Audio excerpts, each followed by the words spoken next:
So, do home warranties actually cover that older, aging HVAC system you've got? Let's find out.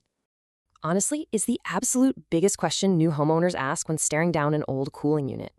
The answer? A massive yes. Liberty Home Guard literally has no age limits on HVACs. But here's the catch. Your system just needs to be in working condition when you sign up.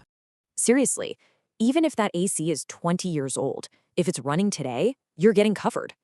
Now, how's the timeline work? Well, right after you enroll, there's a standard 30-day waiting period. Once that short window passes, boom, you're completely protected against normal wear and tear breakdowns. For heating, this coverage protects vital components like your heat exchangers, the fans, and your thermostats. And for cooling, we're talking major parts covered, like compressors, coils, and yep, even your ductwork. Without this protection, replacing a super old HVAC can easily cost you $5,000. Yikes! A warranty instantly flips those massive, scary repair bills into just one flat, predictable service fee. Quick pro tip for you. Always get those older units serviced right before you actually enroll. An aging system isn't a liability. Honestly, it's the absolute best reason to get protected today. Old HVAC?